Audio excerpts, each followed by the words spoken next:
할렐루야. 아침 묵상 시작합니다. 나는 전능하신 아버지 하나님 천지의 창조주를 믿습니다.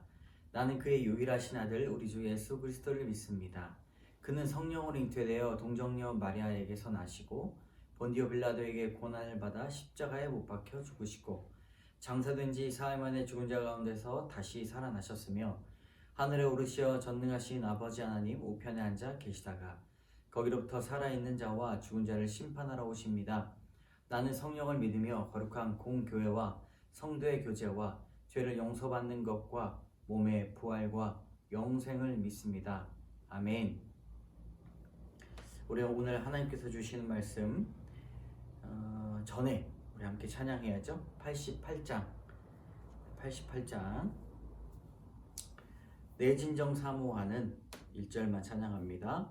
내 진정 사모하는 친구가 되시는 구주 예수님은 아름다워라. 산 밑에 백합하여 빛나는 새벽별 주님 영원할 길 아주 없도다. 내 맘이 아플 적에 큰 위로 되시며 나 외로울 때 좋은 친구라. 주는 저 산 밑에 백합 빛나는 새벽별 이 땅 위에 비길 것이 없도다. 아멘. 오늘 하나님께서 주시는 말씀 창세기 46장 8절에서 27절까지의 말씀입니다. 한 목소리로 읽겠습니다. 애굽으로 내려간 이스라엘 가족의 이름은 이러하니라. 야곱과 그의 아들들 곧 야곱의 맏아들 루벤의 아들 한옥과 발루와 헤스론과 갈미요. 시몬의 아들은 여무엘과 야민과 오핫과 야긴과 스할과 가나안의 여인의 아들 사울이요. 레위의 아들은 게르손과 그앗과 무라리요. 유다의 아들은 곧 엘과 오난과 셀라와 베레스와 세라니.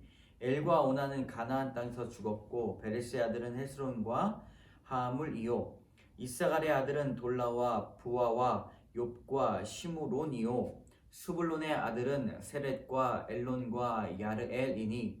이들은 레아가 밧달 아람에서 야곱에게 난 자손들이라.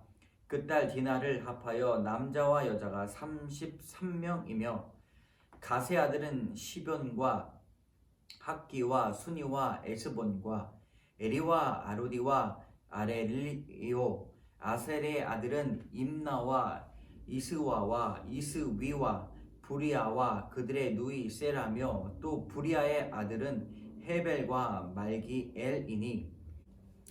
이들은 라반이 그의 딸 레아에게 준 실바와 야곱에게 낳은 자손들이니 모두 16명이라.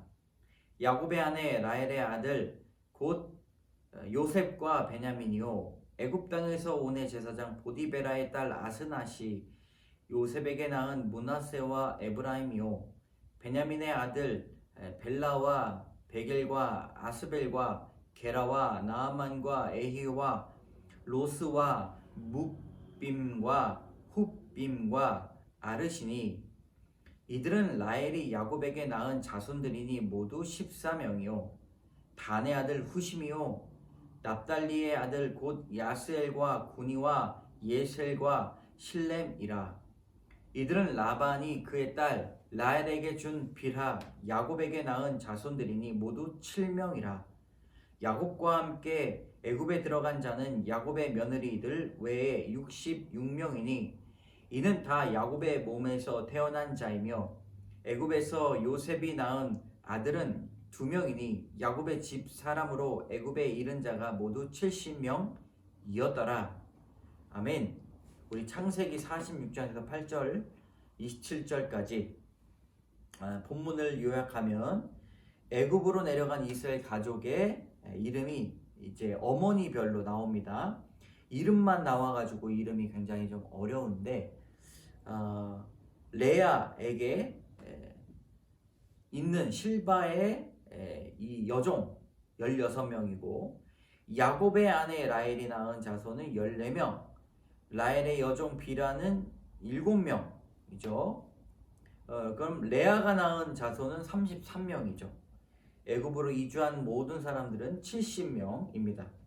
여러분, 우리가 본문을 이렇게 읽었을 때 스스로가 세 줄 내서 네 줄까지 요약해 보는 것이 매우 중요합니다. 오늘 하나님께서 주시는 46장 8절에서 27절까지의 말씀을 우리가 큐티를 해볼 텐데요. 첫 번째로 8절에서 15절까지 레아가 낳은 자손들입니다. 이 본문은 애굽으로 이주한 야곱 가족들의 명단을 어머니별로 기록을 하게 되는데, 하나님께서는 이 아버지 야곱을 이 가정의 머리로 세우셨지만 그의 아내들로 하여금 가정을 번성케 하셨습니다. 레아는 라헬에게 남편의 사랑을 빼앗기고 고통을 겪었고, 아들들은 살인과 근친상간을 범하였고, 딸은 강간을 당하였습니다.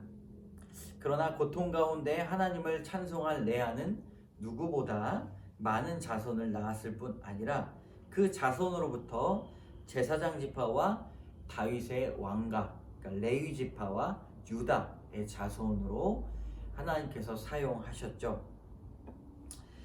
유다의 자손을 보면 그 자손의 예수 그리스도의 족보로 연결이 됩니다. 여러분, 그러니까 주권적인 은혜로 야곱의 족보에 올려 주셨습니다. 여러분, 수많은 고통 가운데 우리가 가정을 지켜야 되는 이유가 바로 이곳에 있습니다.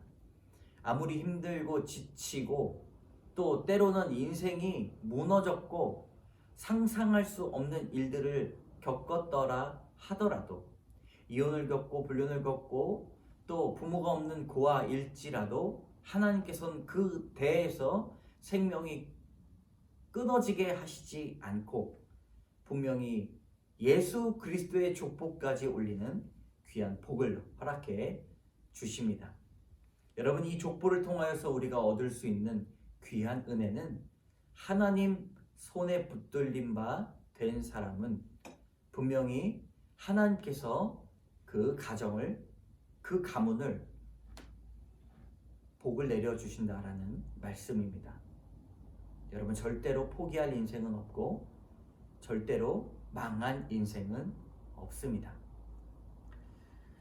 우리 두 번째로 16절에서 25절까지 또 실바와 라헬과 비라가 낳은 자손들의 이야기입니다.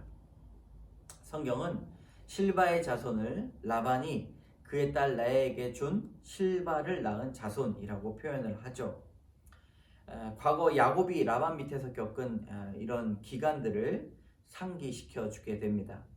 하나님은 힘든 라반 밑에서 야곱 가족을 만드셨듯이 힘든 애굽 밑에서 이스라엘 민족을 빚어 내어 주십니다.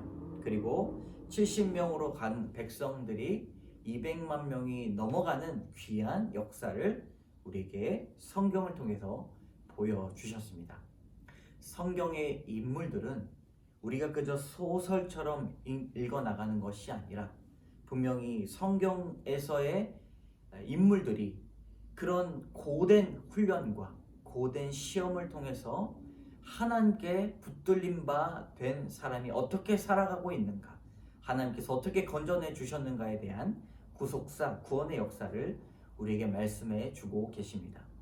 우리도 이와 같은 똑같은 인생이라는 것이죠.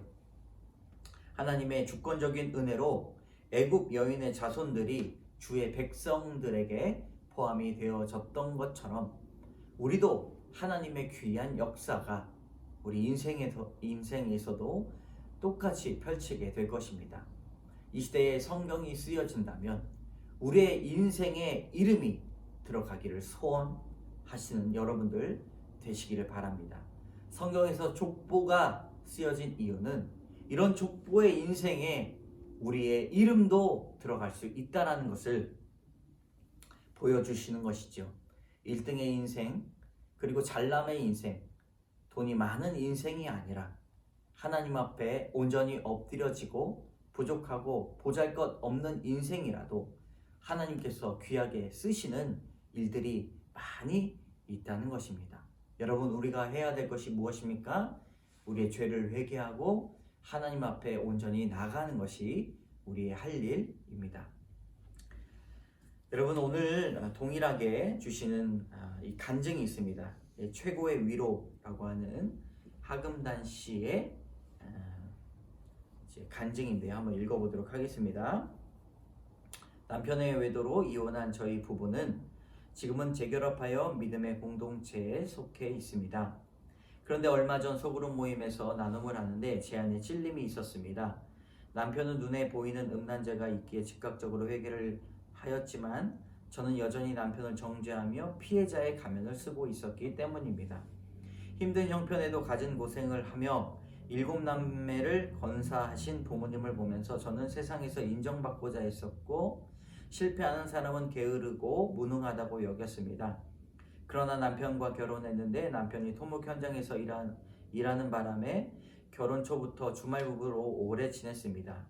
하지만 저는 친정의 도움을 받으며 직장 생활을 하니 오히려 편했고 외로워하는 남편은 보이지 않았습니다. 그러다 남편의 외도가 드러나면서 이혼을 했습니다.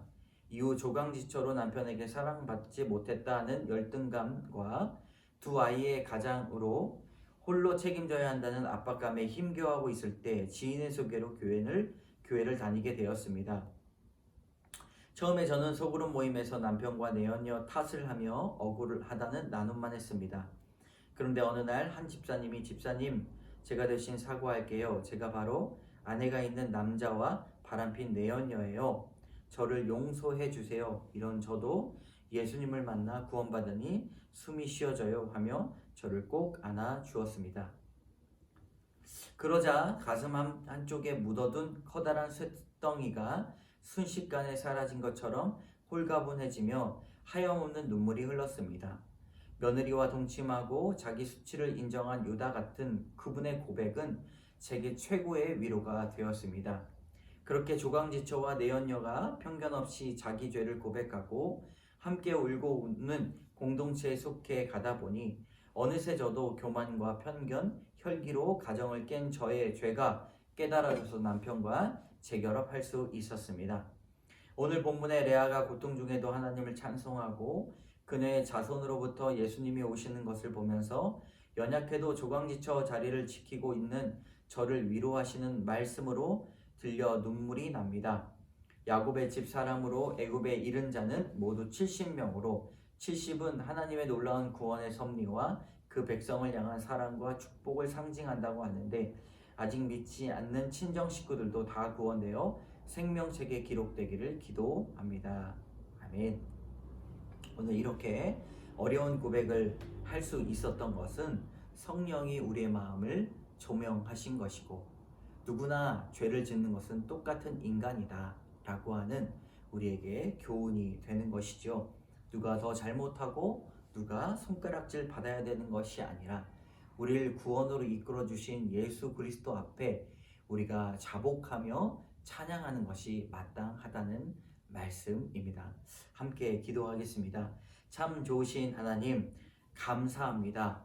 주님, 레아가 남편의 사랑도 다 빼앗기고 또 그것을 체념하면서 참 어려운 삶을 살았음에도 불구하고 하나님께서 그의 여정 가운데 그에게 자식의 복을 허락해 주셨음을 성경을 통해서 보았습니다. 하나님, 우리도 각자의 인생에 참으로 어렵고 연약한 그 힘들고 정말 생명을 포기하기까지 우리가 누릴 수 없었던 그 인생, 하나님 우리를 바라보시고 우리를 위로하여 주심을 믿습니다. 하나님 각자의 인생에서도 하나님을 바라보게 하시는 그 고난이 우리에게 유익하고 하나님만을 생각하고 하나님께 주신 그 복을 누리기 위하여서 우리를 사용하셔 주신다는 것을 우리가 알게 하여 주시고 하나님 오늘 하루도 정말 말씀만을 묵상하며 말씀에 살 길이 있다는 것을 깨달아 알고 오늘도 우리의 죄를 온전히 자복하는 우리가 될 수 있도록 인도하여 주시옵소서. 모든 말씀 예수님 이름으로 감사드리며 기도드립니다. 아멘.